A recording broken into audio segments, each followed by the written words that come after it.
जिंदगी में एक ऐसा पल आता है जो बाहर से शांत दिखता है लेकिन अंदर से इंसान को तोड़ देता है। वह पल जब कोई शोर नहीं होता, कोई लड़ाई नहीं होती, कोई बड़ा हादसा भी नहीं होता, बस एक साधारण सी समझ उतरती है। आप कमरे में बैठे होते हैं, फ़ोन देखते हैं, अपने आसपास के लोगों के बारे में सोचते हैं और अचानक एहसास होता है कि कोई नहीं आ रहा, कोई आपको बचाने नहीं आएगा, कोई आपके सपने में पैसा नहीं लगाएगा, कोई आपको तब नहीं उठाएगा जब आप थक कर गिर जाएंगे, और अगर आप गिर गए तो आपको पकड़ने के लिए भी कोई हाथ आगे नहीं बढ़ेगा। अधिकतर लोगों के लिए यही एहसास जीवन की सबसे बड़ी निराशा बन जाता है। यह वह जगह है जहां इंसान खुद को पीड़ित मानने लगता है। उसे लगता है कि दुनिया उसके साथ अन्याय कर रही है, कि उसे वह समर्थन नहीं मिला जो दूसरों को मिला। वह शिकायत करता है, सवाल करता है और धीरे धीरे भीतर से टूटने लगता है। ये वह क्षण है जहां बहुत से लोग मानसिक रूप से हार मान लेते हैं, लेकिन कुछ गिने चुने लोगों के लिए यही पल किसी अंत की शुरुआत नहीं होता, बल्कि एक दीक्षा होती है, एक कठोर लेकिन स्पष्ट जागृति। वे समझ जाते हैं कि उनका अब तक का सबसे बड़ा भ्रम यही था कि कोई बाहर से आकर उन्हें आगे बढ़ाएगा। वे यह देख पाते हैं कि उनकी असली समस्या अकेलापन नहीं है, बल्कि इंतजार है, किसी के आने का इंतजार। जब यह समझ गहराई से बैठती है, तब इंसान अपने जीवन को अलग नज़र से देखना शुरू करता है। वह महसूस करता है कि समर्थन की तलाश में उसने अपनी सोच को सीमित कर लिया था। उसने अपने निर्णय दूसरों की स्वीकृति पर टिकाए थे।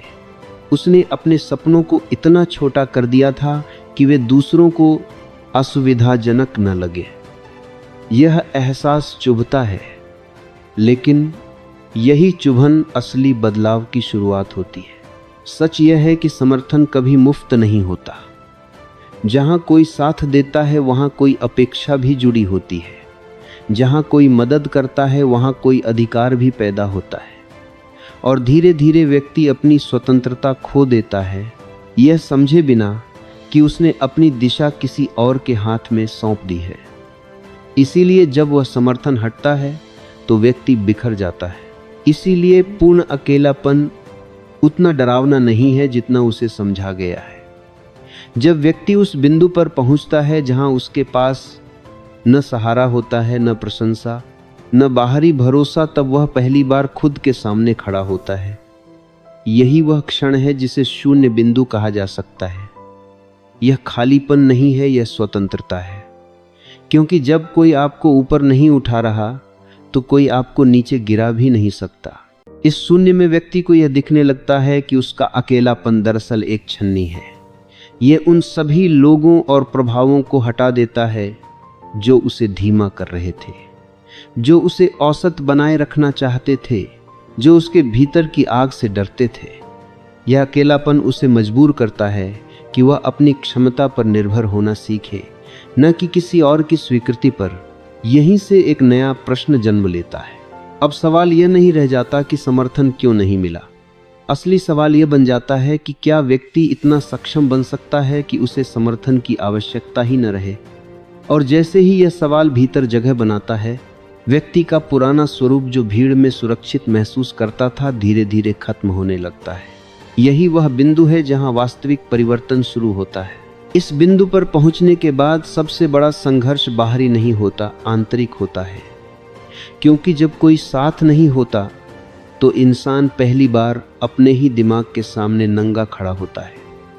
वही दिमाग जो अब तक बहाने बनाता आया था, अब सवाल पूछने लगता है, क्या तुम सच में इतने सक्षम हो?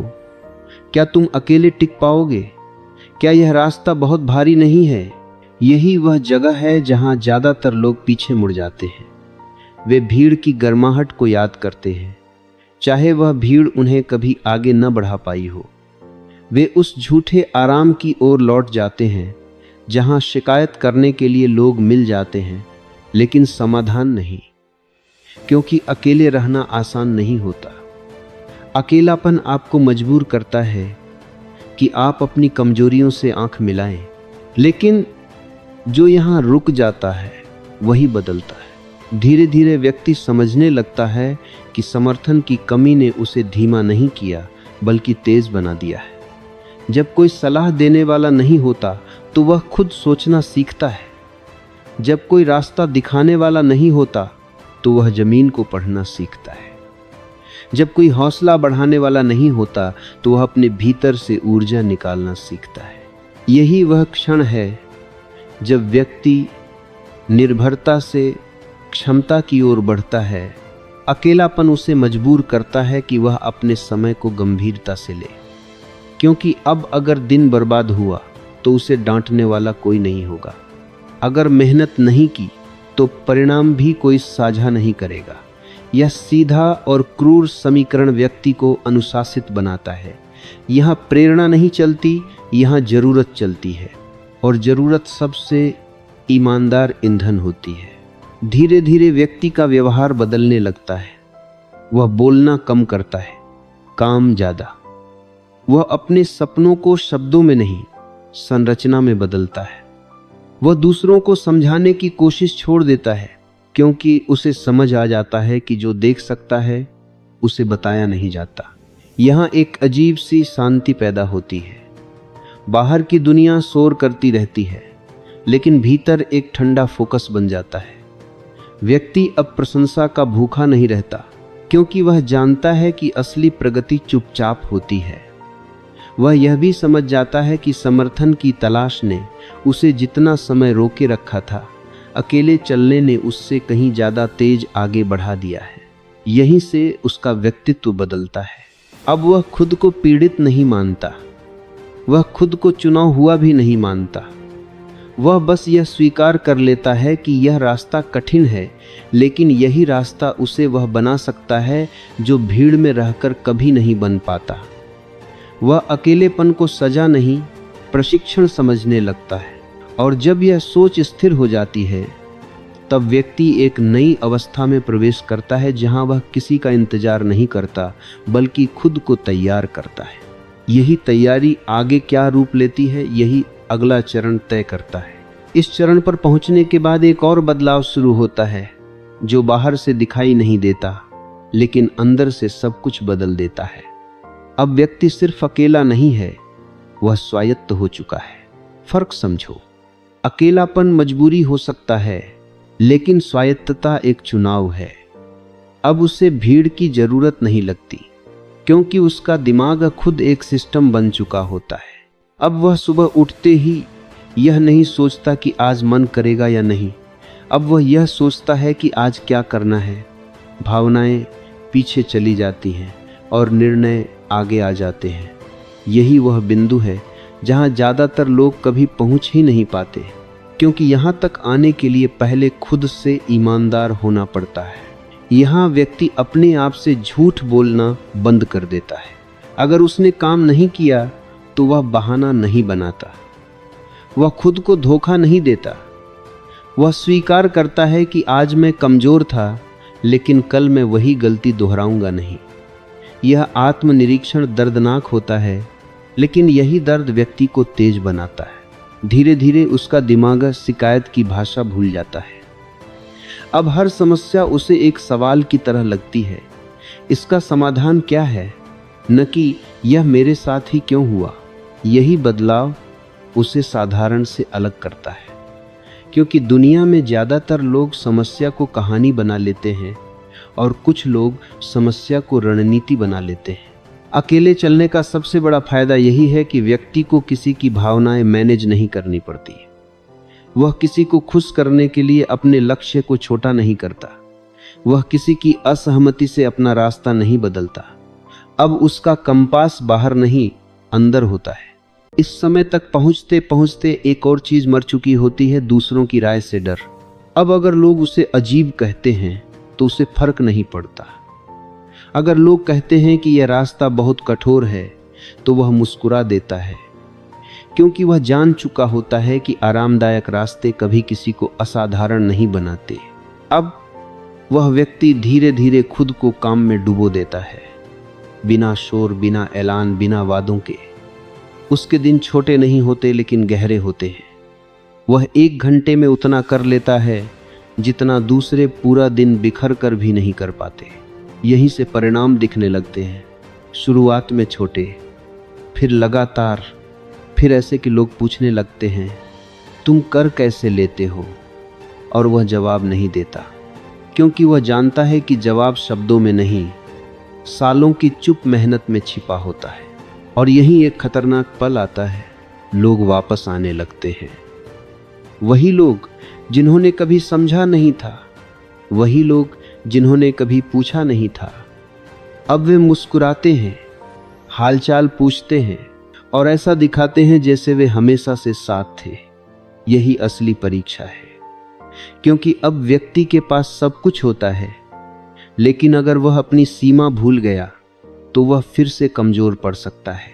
इसलिए वह विनम्र रहता है लेकिन दूरी बनाए रखता है, सम्मान देता है लेकिन नियंत्रण नहीं देता, क्योंकि उसने यह रास्ता अकेले तय किया था और अब वह जानता है कि उसकी ताकत उसी अकेलेपन से आई है। यही वह अवस्था है जहां व्यक्ति सिर्फ सफल नहीं होता बल्कि अडिग हो जाता है। इस अंतिम चरण में व्यक्ति के भीतर जो बचता है वह सिर्फ ताकत नहीं होती, वह स्थिरता होती है। अब उसे जीत का नशा नहीं होता और हार का डर भी नहीं। वह दोनों को समान दूरी से देखता है, क्योंकि अब उसका आत्मविश्वास परिणाम से नहीं, प्रक्रिया से जुड़ा होता है। अब वह व्यक्ति दूसरों से आगे निकलने की कोशिश नहीं करता, वह सिर्फ अपने पुराने संस्करण से आगे निकलने में लगा रहता है। तुलना खत्म हो चुकी होती है, जलन खत्म हो चुकी होती है, दिखावा खत्म हो चुका होता है। अब केवल काम बचता है, साफ, ठंडा और लगातार।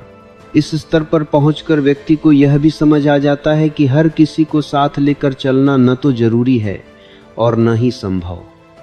कुछ लोग सिर्फ देखने के लिए होते हैं, कुछ रुकावट बनने के लिए, और बहुत कम लोग साथ चलने के लिए। और यह सच्चाई अब उसे कड़वी नहीं लगती बल्कि स्वाभाविक लगती है। अब वह खुद को समझाने की कोशिश नहीं करता, न परिवार को, न दोस्तों को, न दुनिया को। जो समझना चाहते हैं वे परिणाम देखकर समझ जाते हैं, और जो नहीं समझना चाहते वे कभी नहीं समझेंगे। इस शांति के साथ जीना ही असली आजादी है। इस बिंदु पर व्यक्ति का रिश्ता मेहनत से बदल जाता है। अब मेहनत बोझ नहीं लगती, वह एक तरह की साधना बन जाती है। काम करते समय समय का एहसास खत्म हो जाता है। उसे न प्रेरणा चाहिए, न डर, न तारीफ। काम अपने आप हो जाता है, जैसे सांस चलती है। और सबसे गहरी बात यही है, अब वह व्यक्ति किसी को बचाने नहीं निकलता। वह जान चुका होता है कि हर कोई अपनी लड़ाई खुद लड़ता है। वह बस उदाहरण बनकर जीता है। अगर कोई उससे प्रेरित होता है तो ठीक, अगर नहीं तो भी ठीक। अब जब वह पीछे मुड़कर देखता है तो उसे वह खाली कमरा याद आता है, वही कमरा जहां कभी कोई नहीं था, वही सन्नाटा जिसने उसे डराया था। और अब वही सन्नाटा उसकी नींव बन चुका होता है, क्योंकि उसी खामोशी में उसने खुद को गढ़ा था। यही वह अंत है जहां व्यक्ति को बाहरी सहारे की जरूरत नहीं रहती, न तालियों की, न अनुमति की, न भीड़ की। वह अपने पैरों पर खड़ा होता है, अपने नियमों के साथ, अपने दायरे में। यह अकेलापन नहीं है, यह स्वराज्य है। और जो यहां तक पहुंच जाता है उसे दुनिया हिला नहीं सकती।